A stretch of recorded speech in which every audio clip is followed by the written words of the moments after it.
A studio portrait from 1862 captures Prince Christian of Denmark and his family, arranged in the stiff formality of the age. 8 bodies posed against a painted backdrop in a Copenhagen studio. On the day this photograph was taken, they were nothing more than a respectable royal family of middle rank, posing for the camera the way thousands of European families posed in 1862. You can pick out Prince Christian himself in the back row in dress uniform, flanked by his 2 eldest sons, Frederick and George. The 3 of them look like a military recruiting poster. At the center sits Louise. 4-year-old Valdemar stands in front of her, solemn, apparently confused about the gravity of the occasion. Alexandra sits to the right in a wide hooped skirt, serene in the way that would shortly capture London on sight. Dagmar, dark-eyed and watchful, occupies the left of the frame, 4 years from her Russian future. And then, beside her seated mother, almost easy to miss if you do not know exactly where to look, you find a thin, dark-haired girl of 9. Her name is Thyra. She will outlive everyone in this picture except her baby brother. You have probably never heard of her. And that was no accident. Today we walk through one of the most aggressively hidden lives in 19th century European royalty. A life containing a teenage princess, a cavalry lieutenant, a fake diagnosis of jaundice, a baby delivered in Athens under conditions of medical secrecy, a body found hanging in a Copenhagen barracks, a German prince exiled by Bismarck, and a car crash in Brandenburg in 1912 that nobody really talks about anymore, but that quietly closed the longest dynastic feud in Imperial Germany. A century has buried most of it. Some of it remains buried under royal seals to this very day. Let us begin in 1853. Princess Thyra Amalie Caroline Charlotte Anna of Denmark came into the world on the 29th of September 1853 at the Yellow Palace in Copenhagen, a building that, despite the name, looks more like the home of a respectable Danish accountant than the cradle of a future royal dynasty. No marble galleries. A narrow yellow townhouse on a Mallygod, a short walk from the harbor. Thyra's father, Prince Christian, did not yet wear a crown. He came from a comparatively impoverished branch of the Schleswig-Holstein-Sonderburg-Glucksburg line, a name so absurd that even contemporaries gave up and shortened it to Glucksburg. He became heir presumptive in 1852 because King Frederick VII's line had run short on legitimate babies, the kind of administrative emergency that occasionally hands an unsuspecting officer a throne. Christian would not actually inherit until November 1863 when Thyra was 10. Until that day, the household ran on what diplomats politely called genteel economy and what everyone else called broke. Thyra shared bedrooms with her sisters. Her mother, Louise, a princess of Hesse-Kassel, took an active hand in domestic management down to the curtains. The royal children learned languages, music, and needlework from governesses rather than imported scholars. There is something deeply funny about the fact that this house, by 1900, had produced the King of Denmark, the King of Greece, the Queen of the United Kingdom, and Empress of India, the Empress of Russia, and one Duchess of Cumberland, and that every one of them grew up taking turns at the same modest family piano. Glamour drove the sibling rankings, and it drove them ruthlessly. Alexandra played the beauty card, the radiant blonde who would marry the future Edward VII in 1863 and conquer London on sight. Dagmar carried personality, a dark-eyed charm hurricane who would marry the future Tsar Alexander III and rename herself Maria Feodorovna. Frederick held the heir's slot for the Danish throne. George was exported, shipped off to Athens at 17 to become king of the Hellenes because the Greeks had run out of acceptable Bavarians. Everyone in the family doted on Valdemar, the baby boy, and then came Thyra, the youngest daughter, slotted into the family roster as the gentle one, the historical equivalent of being told you have a nice personality. Nobody called her ugly. Striking, though, belonged to her sisters. Photographs show a serious young woman with dark hair, dark blue eyes, and an expression suggesting she is working through a particularly difficult piece of long division in her head, tutors called her sweet-natured, exceptionally dutiful, passive, and emotionally fragile. Court observers noted that she lacked Alexandra's radiance and Dagmar's electricity, the kind of comparison that crushes most teenagers. Thyra simply absorbed it. By her 15th year, Queen Louise already kept a list of European princes against whom her daughter might be matched.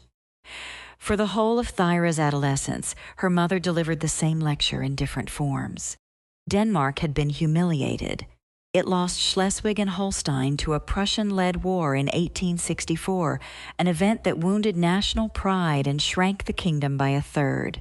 A small country with embarrassment hanging over its army needs allies the way a damp house needs windows. That left Thyra, and Queen Louise treated her youngest daughter less like a child than like an unsold item the dynasty needed to move. The pressure was constant. Letters between Louise and her sister-in-law, Queen Victoria's daughter Vicky in Berlin, discuss Thyra's prospects in the cold, faintly menacing tone of two women working through a difficult financial transaction. Louise assessed various German princes and dismissed Italian ones outright. Brief candidates floated for a Romanian or a Belgian match, then sank. None of the negotiations produced anything Louise considered worthy of the bloodline she had cultivated so carefully for decades. Thyra, meanwhile, kept doing what she always did: horses around Bernstorff, piano in the long afternoons, letters back and forth with Alexandra in London and Dagmar in St. Petersburg, both of whom were drowning in their own enormous lives. Walks in the gardens with Valdemar, followed by court functions, she slipped away from the moment etiquette allowed. No surviving evidence shows she ever asked to be removed from the marriage process. Considerable evidence shows that by the spring of 1871, she was lonely in the specific way that only a teenager surrounded by busy adults can be lonely. Then enter the lieutenant. Wilhelm Frimmen-Marcher served in the Danish cavalry, an officer attached to the Royal Horse Guards, which in 1871 functioned as both a real military unit and a kind of ceremonial wallpaper for the Danish court. He was born on the 19th of October, 1839, almost exactly 14 years older than Thyra. He came from minor Danish nobility, tall, by the accounts that survive, and handsome in the slightly mournful way 19th century cavalry officers tended to look in photographs. He held the ornamental rank of court adjutant when Thyra began noticing him. Nobody knows exactly how it started. Court archives from this period in Denmark are missing inconvenient sections, which historians have learned to read as evidence in itself. The most probable reconstruction, assembled by Bo Bramson in his 1975 book, Huset Glücksborg, from surviving private correspondence, has Thyra and Marcher meeting privately through the winter of 1870 and into the spring of 1871 in the gardens of Bernstorff and the corridors of Christiansborg. By summer 1871, Thyra was carrying a child. We know this not because anyone wrote it in a court bulletin, but because of what happened next. And what happened next required the entire Danish royal apparatus to invent a disease out of thin air. Queen Louise summoned Dr. Emil Horneman, the royal physician, in early summer. Horneman received his instructions in language that left no room for interpretation. Princess Thyra had developed a severe case of gulset, the Danish word for jaundice. Princess Thyra would require extended rest away from Copenhagen for the sake of her health, and the late summer family gatherings would, regrettably, have to proceed without her this year. This is where the cover-up began, and it was no amateur work.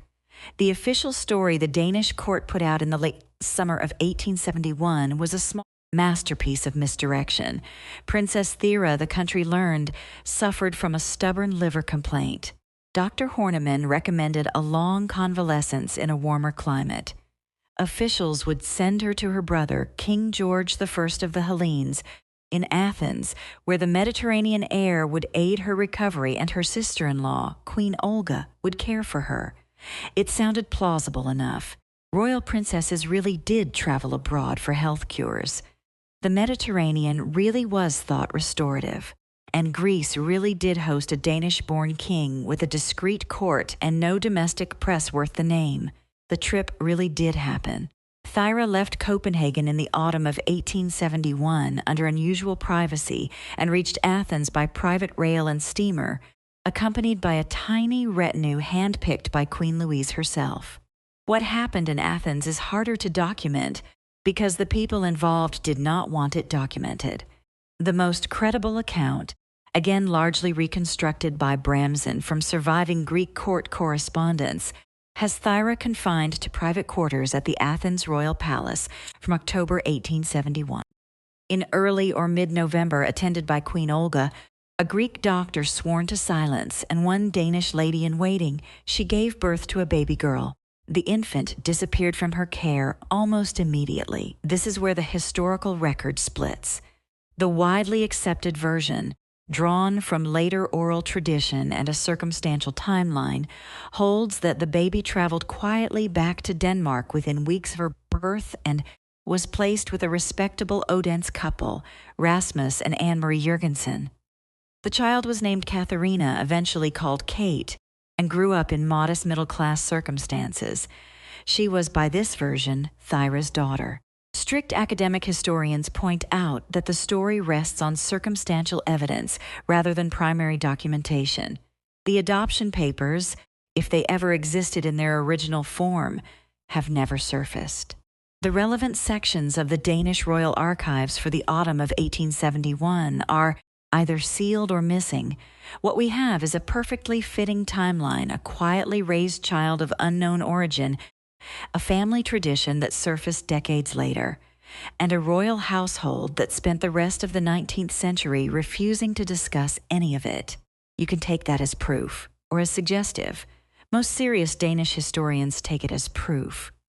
Thyra returned to Copenhagen in the spring of 1872, officially restored to health from her bout of jaundice.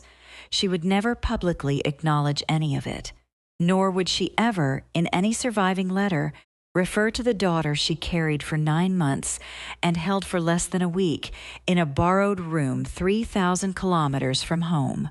While Thyra was in Athens, being treated for a fictional liver complaint, Lieutenant Marcher very much remained in Copenhagen, being interrogated by people far more powerful than himself. The exact contents of his meetings with King Christian IX through the autumn of 1871 never reached any record.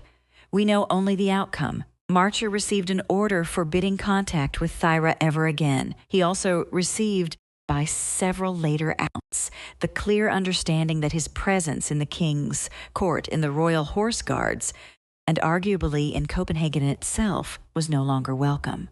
On the night of the 4th of January, 1872, Marcher was found dead in his quarters, hanging from a beam by his own hand, or by an arrangement someone else had made convenient for him.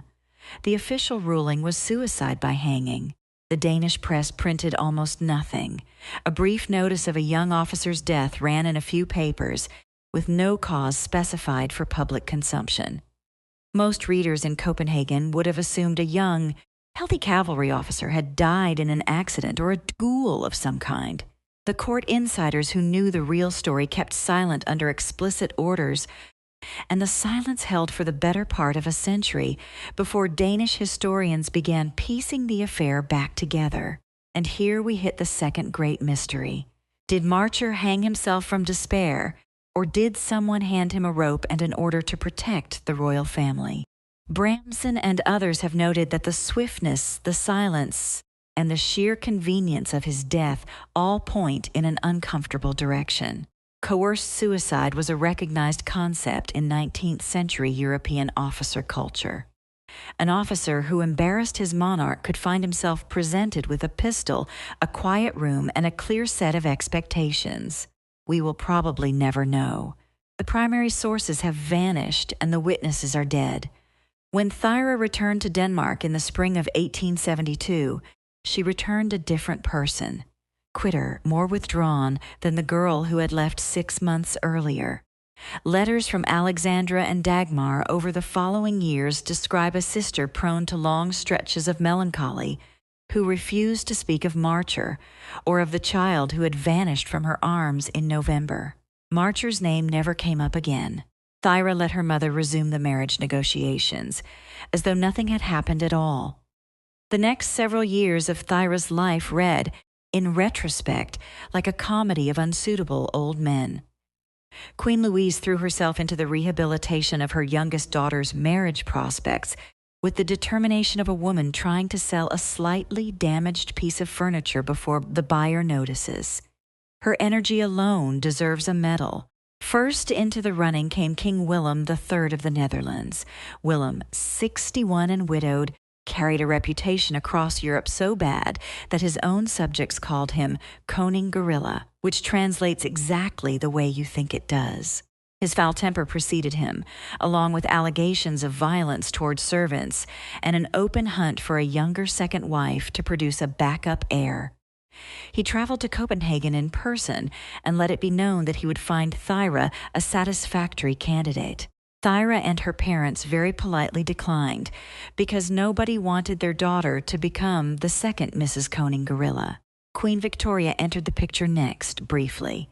Her son Prince Arthur, the Duke of Connaught, floated as a possibility around 1874.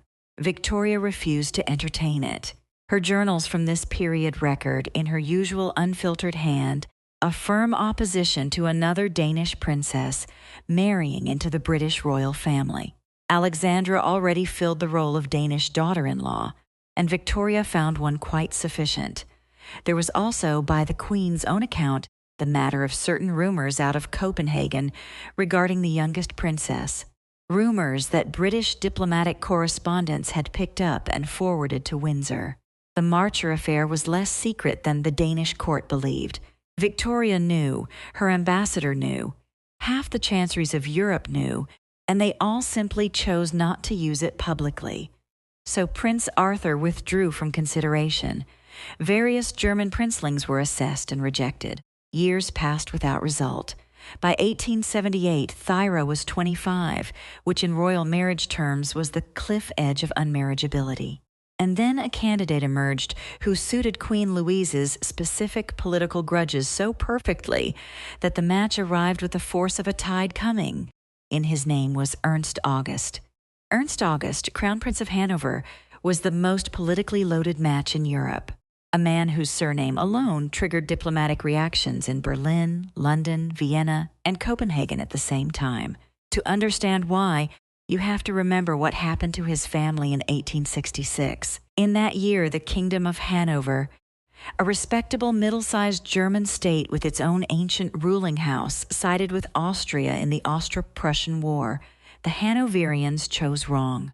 Prussia won the war in 7 weeks, annexed Hanover outright, and erased a kingdom from the map.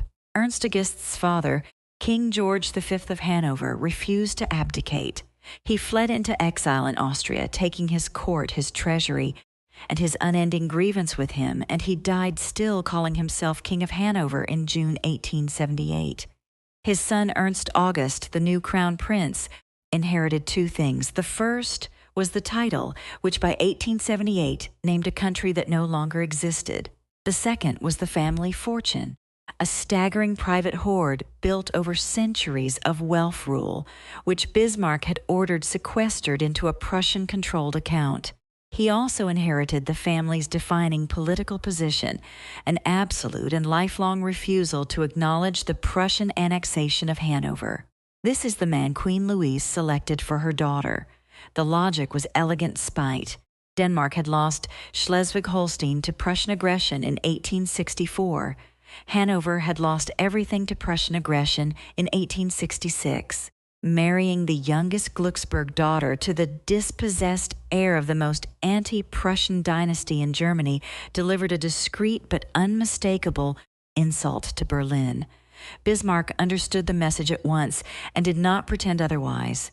The wedding took place on the 21st of December, 1878, at the chapel of Christiansborg Palace in Copenhagen. Ernst August's father had died in June without ever abdicating his claim, which meant Thyra married not a crown prince, but the head of the Welf dynasty in exile. She had turned 25 that September. He was 33. The wedding drew representatives of nearly every royal house in Europe, except the ones that mattered most. Conspicuously absent, anyone of significance from the German Empire. Bismarck signaled his displeasure by sending only a low-ranking observer, while the Tsarevna of Russia, the Princess of Wales, and the King of the Hellenes all came in person. The largest power on the continent effectively boycotted the wedding of a princess on its own doorstep. That tells you how loaded this match was.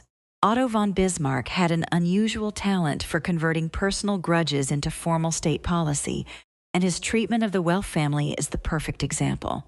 After 1866, he ordered the entire Hanoverian fortune confiscated and held in a special Prussian-controlled fund. The official justification was that the deposed Welfs might use the money to finance an attempt to recover their lost kingdom. The actual purpose became obvious within a few years. The account was called the Welfenfonds, after the family whose money it held, and it grew into Bismarck's private slush operation.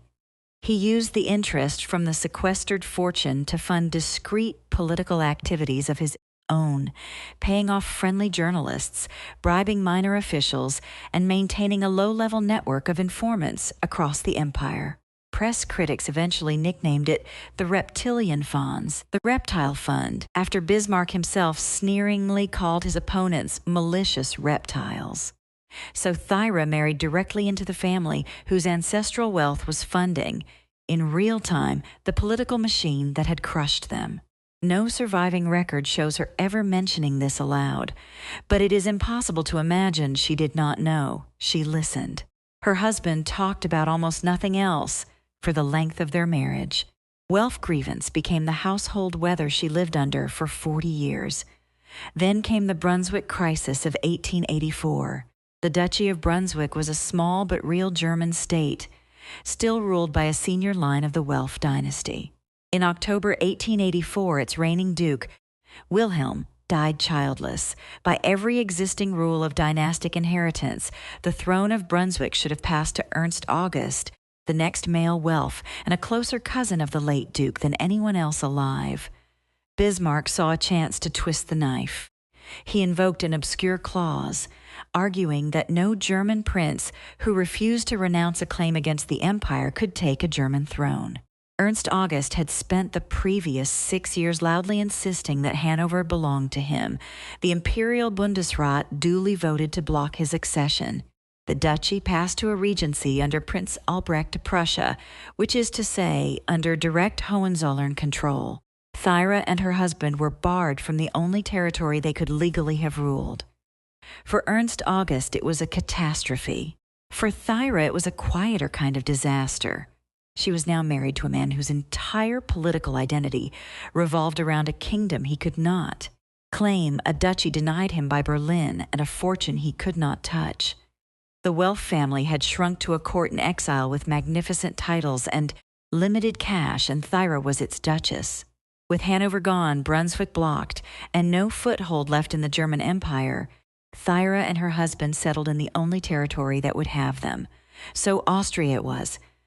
They bought land at Gmunden in Upper Austria, on the shore of the Tronsee, and built a residence so absurdly large that it remains one of the most impressive aristocratic complexes in the country. Schloss Cumberland rose between 1882 and 1886 in a neo-Gothic style that managed to look both German and theatrical. Towers and battlements along the silhouette. Hundreds of rooms, a private chapel, a hospital wing, stables, gardens laid out in the formal British style, a visual reminder of where the family believed it ought to sit. The whole project announced in stone that the Welfs intended to live as though they still ruled, whatever the empire had decided. Thyra organized everything inside it, rigid in the old Welf style her husband insisted on without compromise. Meals appeared at fixed hours. Servants wore Welf livery. Staff addressed visitors by the titles they would have held in the old kingdom of Hanover. To outsiders, the whole arrangement looked like an elaborate theatrical production. Her husband saw it as the dignity owed to a king. Thyra simply experienced it as the new shape of her days, and she ran the household with the dutiful competence she had absorbed in childhood. She also became an unusually active philanthropist for her position. Schools for the children of Cumberland estate workers opened on her personal initiative. Hospitals in Gmunden received substantial gifts from her private accounts. She managed the family's charitable affairs herself and visited the recipients in person, unusual enough among continental aristocratic women to draw comment from local newspapers, and she raised 6 children, the work that consumed most of her 30s and 40s, and that would, in the end, define her almost as completely as the marriage did. 6 is a lot. Marie-Louise came first, born in October 1879. The eldest daughter would eventually marry Prince Maximilian of Baden, the last Imperial Chancellor of Germany, the man who, in November 1918, announced the abdication of Kaiser Wilhelm II on the Kaiser's behalf without actually securing the Kaiser's permission first. So that future was already loaded into a baby's crib in Gmunden in 1879.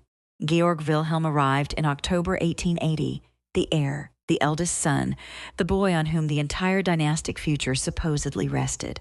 We will come back to him because his death in 1912 became the hinge of his mother's life. Alexandra arrived in 1882 and would marry Grand Duke Frederick Francis IV of Mecklenburg-Schwerin. Olga arrived in 1884 and never married, choosing instead to stay at her mother's side at Gmunden for the rest of Thyra's life. Christian arrived in 1885 and died at 16, in 1901, of peritonitis brought on by what was almost certainly untreated appendicitis, the first great bereavement Thyra suffered as a mother, and one she never truly recovered from.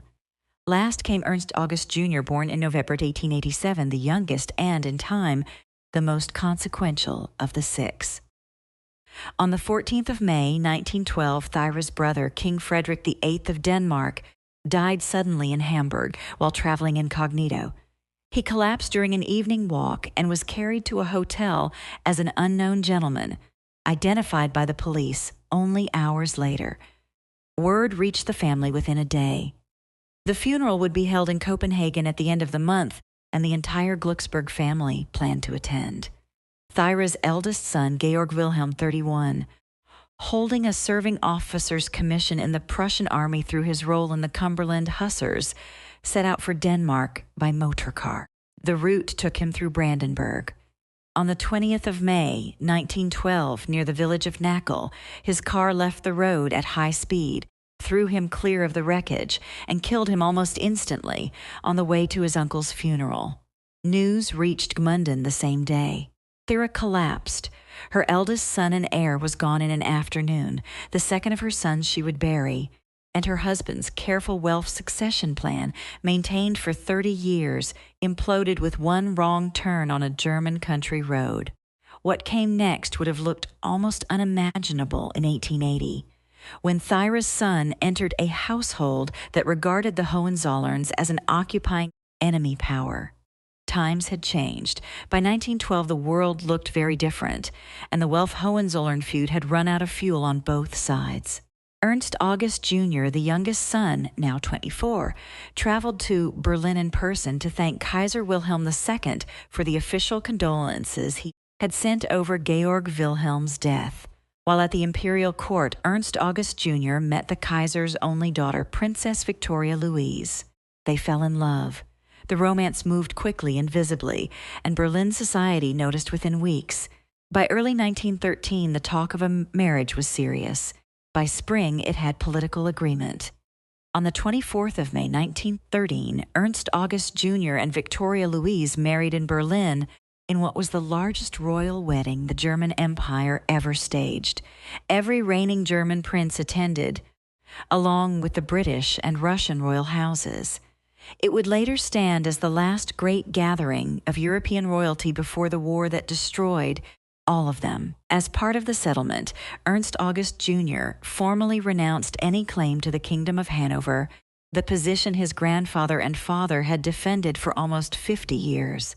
In exchange, the Kaiser allowed him to take the throne of Brunswick. the duchy his father had been excluded from in 1884. The Welf-Hohenzollern feud closed at last, officially. Thyra's reaction to all this is poorly documented, fitting for a woman who spent her life perfecting the art of leaving no paper trail. The evidence shows she attended the wedding. Letters confirm she signed off on the renunciation of Hanover, which her dying husband resented but accepted. For the first time since 1884, a Welf actually ruled a German territory under her family's name. What she felt about her son sitting on a throne won at the price of the family's defining grievance is a question the record cannot answer. By the time of the car crash and the reconciliation marriage, Thyra was 60. Alexandra, in London, was now Queen Mother of the United Kingdom, recently widowed by Edward VII's death in 1910. Dagmar, in St. Petersburg, was Dowager Empress of Russia, watching with growing alarm as her son Nicholas II made one disastrous decision after another. Frederick was dead. George I still held the Greek throne and would be assassinated by a Greek anarchist in March 1913, just 2 months before his nephew's wedding. Valdemar remained in Denmark, the only sibling still living in the country of their childhood. The Glucksburg family was scattered across the chanceries of Europe at precisely the moment those chanceries were drifting toward war. When the war came in August 1914, Thyra's family stood on every side of it.